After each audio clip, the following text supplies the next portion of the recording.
is feed, and it will peel your knuckles off of your thumb if you're not holding the weapon properly. So with that, I'm going to let Mwalimu Changa explain that grip to you first. Okay, all right. So you guys on both sides of me, all right? Yeah, so I'm going to do it as he says it. So first things first is that to pick up the weapon. When we pick up the weapon, move over just a little bit. When we pick up the weapon, first thing first is that you can use both hands. Most people you can use both hands to pick it up. In this case, we want to keep our finger off the trigger, all right? That finger is straight. This is the manipulation of this weapon. This is the slide, right? And the slide manipulates. We don't want to have our finger up here where it could interfere with with the function of the slide. We want to have our finger right below that slide. In this case, when I picked up the weapon, any skin above that line. it has a laser installed in the chamber, okay? Once I pull the slide back and let it go forward, easy. I don't want to slam it forward because that's a very sensitive little laser. Right? So like easy forward. So and now to get my good grip, if you look at my hand, you'll see that my 3 fingers here have a nice firm grip, all right? My trigger finger is straight underneath the slide. And then, you see this blank part here? See this part right here? Right? That's the grip. You see this part of my hand, this L? That is going to go right into there. It's going to go right into there. Meat as you and if you look at this, you see how this is going? It's like this is going right there. I'm filling in this space right here. That's so important that I fill in that space, because if I don't fill in that space, the recoil is going to go to the weakest area. And if this is not tight, it will make the gun more unstable, and it'll be harder to control the gun. Now this part back here is called a beaver tail, underneath here.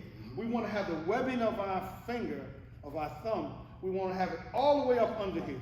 Now you don't want to have it holding it like that. You see that? If I see a lot of light in here, that's wrong. You want to have it all the way up as high as it'll go, right? Your fingers are here, this thumb is out of the way, and then these fingers grab and they wrap around.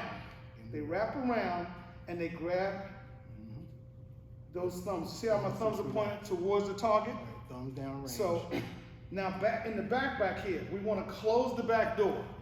We want to close that back door. In other words, when I say get your good grip, fingers off the trigger, I'm wrapping around, both my thumbs are pointed down range or towards the target. And then the back door, I want to close it. I want to keep that back door closed as much as possible. Everybody's hand's a little different, but you want to keep that back door closed, all right? So if I say, get your good grip, now I'll say, check your grip. You go 1, you look at your trigger finger. 2, you turn it over, you look at your thumbs. And then 3, you make sure that back door is shut, as tight as you can get it. Sometimes it won't be all the way closed, depending on hand size. This is a full-size weapon, okay? So, so it's 1, 2, and 3. And then we go into what we're gonna, so low ready, a low ready.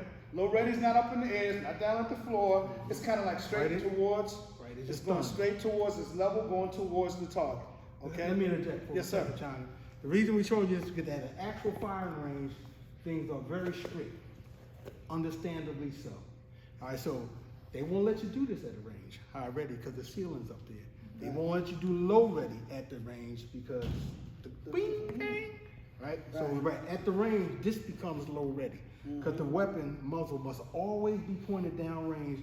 Okay, what you do, if you want to put the slide to the rear, step out the way for, excuse me. You don't do this because somebody's over there in the next lane. No, you turn your body and lock it to the rear. As long as that muzzle is always pointed down range, regardless of anything else at the range. So this becomes low ready at the range. So we're going to use that for this particular segment of the lesson.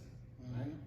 So once we get our good grip, we're in our low ready, and we'll do a few what I call ups. That is not bowling, not fishing, but the arm is coming straight up.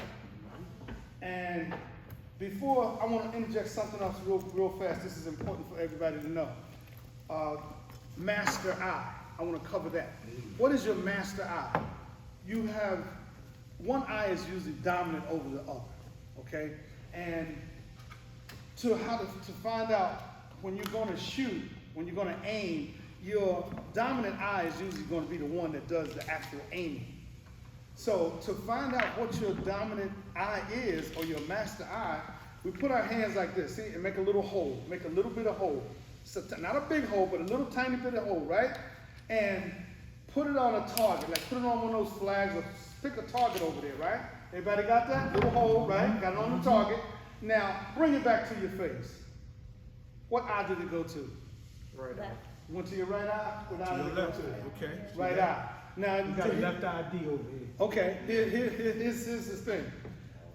Most people who are right-handed are right eye dominant. Left-handed, usually left eye dominant. Right-handed. But some people are cross-eye dominant. It's not a problem. We can help you, show you how you handle that, right? So when you bring it back, and your left eye, say you're right-handed, but your left eye is dominant, all you have to do is basically move the weapon over or turn your head a little bit. Yeah. That one or two of those things we'll find out as you begin to shoot what works for you. Either move the weapon over a little bit or turn your head, cock your head just a little bit more to that particular dominant side. All right? Yes, sir. All right, we want to avoid closing one eye. Right. All right, because in a real situation, if you close one eye, you cut off too much of your peripheral vision. Things that you may be able to see that may be a threat that you may have to turn to. That's why the dominant eye practice is necessary.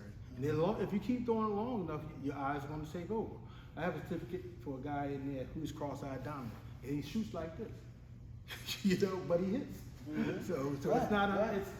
it's not regular, but it does exist. Now, if you're just somebody who goes to the range and just shoots paper targets, you know, a lot of people close one eye. Yeah. But in a life-threatening situation, when that adrenaline hits your body and somebody's attacking you, your eyes are going to be buck wide open.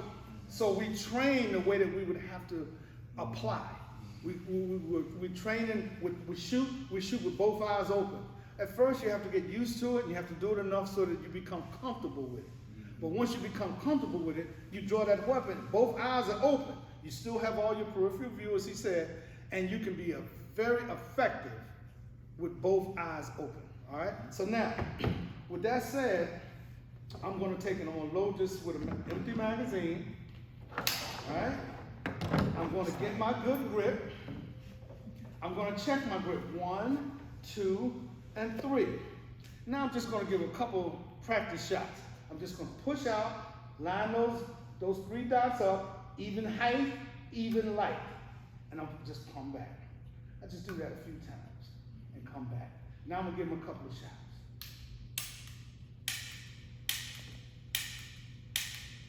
And back. Now, here's the thing. Whenever you shoot, when you finish shooting, your finger comes off the trigger. This is so important. So important. You go, I'll shoot,